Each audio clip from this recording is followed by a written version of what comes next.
శ్రీ గురుభ్యో నమ. శ్రీ మహాగణాధిపతయే నమ. ఇక కర్కాటక రాశి. ఈ రాశి వారికి ఈ నెలలో అధికమైనటువంటి ఒక శ్రమ ఉంటుంది. చాలా కష్టపడాల్సి వస్తుంది. కుటుంబంలో చిక్కులు ఉంటాయి. ప్రతిదానికి ఎవరో ఒకరు అడ్డు చెప్పడము, ఎదురు మాట్లాడడము, దానివల్ల మీకు ఇబ్బందులు ఏర్పడడం అనేటువంటి జరుగుతూ ఉంటుంది. కోపతాపాలు పెరిగిపోతుంటాయి ఈ కర్కాటక రాశి వారికి. కొన్ని సందర్భాలలో అసందర్భ ప్రేలాపనం, అక్కడ అవసరం లేనటువంటి ఒక ప్రేలాపనలు మాటలు మాట్లాడి దానివల్ల ఇబ్బందులు తెచ్చుకోవడం కూడా జరుగుతుంది కర్కాటక రాశి వారికి. శక్తిని మించిన పనులు పెట్టుకుంటారు. మీ శక్తికి మించిన పనులు పెట్టుకొని దానికి సరి అయినటువంటి ఒక డబ్బు దొరకక, ఆ కార్యక్రమాన్ని పూర్తి చేయక, ఆ పని ఇచ్చినటువంటి ఒక వ్యక్తి చేత మాటలు పడుతూ మానసికంగా కృంగిపోవడము, శారీరకంగా కృంగిపోవడం అనేటువంటి జరుగుతుంటుంది. డబ్బు నష్టపోతారు, ఆదాయం తగ్గుతుంది. సెంటిమెంట్ వస్తువులు మీకు ఉన్నటువంటివి కూడా అమ్ముకోవడానికి ఆస్కారం ఉంది ఈ నెలలో. సెంటిమెంట్ వస్తువులు అంటే మీకు తెలుసు, ఇంట్లో బంగారం పెట్టుకున్నాము, భార్య మెడలో బంగారం ఉంది, ఆ సమయానికి అది అమ్మితే కానీ మనకు పాలు, అలాంటి అమ్ముకోవడము, లేదా భూములు పుట్రలు ప్లాట్లు ఏమైనా ఉంటే అమ్ముకొని వ్యాపారానికి పెట్టుకోవడము, ఇది చేసుకోవడం అనేది జరుగుతుంది. కాబట్టి మీకు సెంటిమెంట్ ఉన్న వస్తువులు కూడా అమ్ముకోవడానికి ఆస్కారం ఏర్పడుతుంది ఈ కర్కాటక రాశి వారికి ఈ నెలలో. వృత్తి వ్యాపారాల్లో కొన్ని చిక్కులు ఆపదలు రావడం జరుగుతుంది. మీరు వేసే ప్రతి అడుగు, కర్కాటక రాశి వారు వేసే ప్రతి అడుగు జాగ్రత్తగా చూచి వేయండి. బురదలో పడ్డాక కడుక్కుంటానులే అంటే నీళ్లు దొరకకపోవచ్చు. కాబట్టి బురదలో పడకుండా ఉండడమే చాలా మంచిది. కాబట్టి ప్రతి అడుగు చాలా జాగ్రత్తగా వేయండి. మాట్లాడే ప్రతి మాట తగు జాగ్రత్తగా మాట్లాడండి కర్కాటక రాశి వారు. ఎందుకంటే బురదలో పడితే కాలు మళ్ళీ ఎక్కడో నీళ్ళు దొరుకుతాయి, కడుక్కుంటాము. కానీ నోటి నుంచి మాట జారిన తర్వాత దాన్ని మళ్ళీ తీసుకోవడం వల్ల కాదు, ఎదుటి వ్యక్తి మనసు బాధ కలిగి అతను మనకు దూరం కావచ్చు. కాబట్టి మాట్లాడే ప్రతి మాట కూడా తగు జాగ్రత్తగా మాట్లాడము, తగు జాగ్రత్తగా ఉండడము ఈ నెలలో కర్కాటక రాశి వారికి చాలా మంచిది. ఇక మొదటి వారం కనుక మనం చూసుకున్నట్టయితే అనారోగ్యంగా ఉంటారు.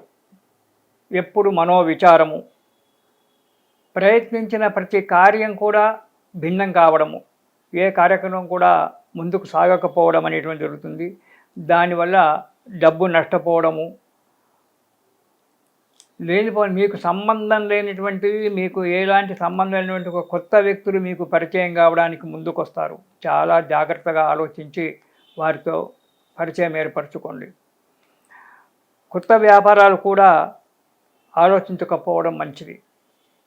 ఎవరో చెప్పారని చెప్పి ఈ వ్యాపారంలో నష్టం వచ్చింది, ఆ వ్యాపారం పెట్టుకుంటే బాగుంటుందని చెప్పి నాలాంటి వారు ఎవరో చెప్తుంటారు.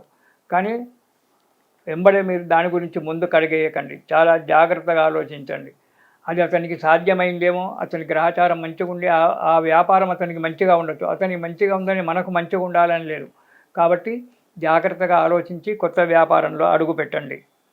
ఇక రెండవ వారం కనుక చూసుకున్నట్టయితే కొంత శుభకార్యాలకు వెళ్ళడం జరుగుతుంది. సరే, బంధువుల యొక్క శుభకార్యాలకు, స్నేహితుల యొక్క శుభకార్యాలు వెళ్ళినప్పుడు కొంత డబ్బు నష్టపోవడం కూడా జరుగుతుంది. తరచూ ప్రయాణాలు చేయడం, ఈ తరచూ ప్రయాణాలు చేయడం వల్ల ఆరోగ్య నష్టము, డబ్బు ఖర్చు కావడము, ఈ రెండు కూడా జరుగుతూ ఉంటాయి.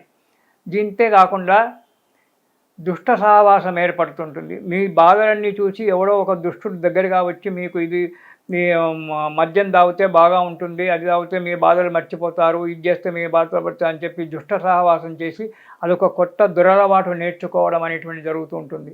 కాబట్టి చాలా జాగ్రత్తగా ఆ వ్యక్తులతో మీరు ఇచ్చేసుకోండి. ఇది పదే చెప్తున్నాను. దానివల్ల అపకీర్తి ఏర్పడడానికి ఆస్కారం ఉంది. మనం చెడుతో పోయినప్పుడు 10 మంది మనం తిడతారు, 10 మంది తూతూ అంటారు. కాబట్టి అలాంటి దారికి వెళ్ళకుండా ఉండడము, ఈ ఒక నెల రోజులు చాలా జాగ్రత్తగా గడుపుకోవడం చాలా మంచిది. ఇక మూడవ వారం కనుక చూసినట్టయితే అధిక విచారం, ఎప్పుడూ మనశ్శాంతి లేకుండా బాధపడుతూ కూర్చోవడము, తల సంబంధమైన వ్యాధి రావడము, పిచ్చిగా ఆలోచనలు రావడము, పిచ్చిగా ఆలోచించినప్పుడు ఎప్పుడు బాధపడుతూ ఏదో ఆలోచిస్తూ కూర్చున్నప్పుడు తలనొప్పి వచ్చినా తల సంబంధమైన వ్యాధే.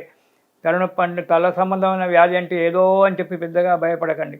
పిచ్చిగా ఆలోచన చేస్తూ ఏ ఆలోచన తేవకుండా ఉండు, ఎప్పుడు ఆలోచనలు ముసురుకొని ఉంటే తలనొప్పి వస్తుంది. లేదా అధిక ప్రయాణాలు చేయడం వల్ల, వాతావరణం సరిగ్గా లేకపోవడం వల్ల తలనొప్పి రావచ్చు. ఇలా రకరకాలుగా శిరస్సంబంధమైన వ్యాధులు రావడానికి ఆస్కారం ఉంది. పిచ్చి పిచ్చిగా ఆలోచనలు చేస్తుంటారు.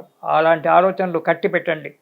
కొంత వైరాగ్య భావం కూడా కలగడానికి ఆస్కారం ఉంది. వైరాగ్య భావం అంటే నేను ఎందుకు బ్రతికాను, నేను ఎందుకు చేశాను, నేనేం సంపాదించాను, నా పిల్లలకు నా భార్యకి ఏం పెట్టాను అనేటువంటి ఒక ఈ జీవితం ఎందుకు అనేటువంటి ఒక పిచ్చి పిచ్చి ఆలోచనలు, వైరాగ్య ఆలోచనలు కూడా రావడానికి ఆస్కారం ఉంది. కాబట్టి జాగ్రత్తగా ఉండండి. మనోధైర్యంగా ఉండాలి. ఇలాంటి ఆలోచనలు రావడానికి కలుగుతూ ఉంటాయి కొన్ని గ్రహాల యొక్క సంచారం వల్ల. అలాంటి కలిగినప్పుడు మనోధైర్యంగా ఉండండి. భగవంతుణ్ణి ప్రార్థించండి. ఆ ఆలోచన నుంచి పక్కకు తప్పుకోవడానికి ప్రయత్నం చేసి మనశ్శాంతిగా ఉండండి.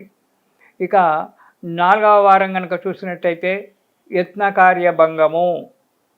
మనం చేసేటువంటి ఒక ప్రతి కార్యక్రమంలో ఆటంకాలు ఏర్పడము జరుగుతుంటుంది. లేనిపోని కలహాలు ఏర్పడడం ఉంటుంది. క్రూర జంతువుల వల్ల భయము.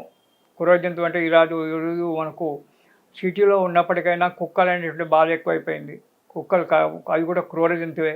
అలాంటి క్రూర జంతువుల వల్ల భయం ఉంది. కాబట్టి ప్రయాణాలు చేసేటప్పుడు జాగ్రత్తగా ఉండండి. ప్రయాణంలో ఆటంకాలు ఏర్పడుతూ ఉంటాయి. ప్రయాణంలో ప్రతి జాగ్రత్త డ్రైవింగ్ చేసేటప్పుడు ఈ పిచ్చి పిచ్చి ఆలోచనలు పెట్టుకొని మనసు నిండా మీరు డ్రైవింగ్ చేస్తూ ఉంటే దానివల్ల కూడా ఆ ప్రయాణంలో ఇబ్బందులు రావచ్చు, ఆరోగ్యం దెబ్బతినొచ్చు, ఇతరత్ర కూడా జరగడానికి ఆస్కారం ఉంది. కాబట్టి తగు జాగ్రత్తగా మనస్సును కంట్రోల్లో ఉంచుకోవడానికి ప్రయత్నం చేయండి, ఉంచుకోండి.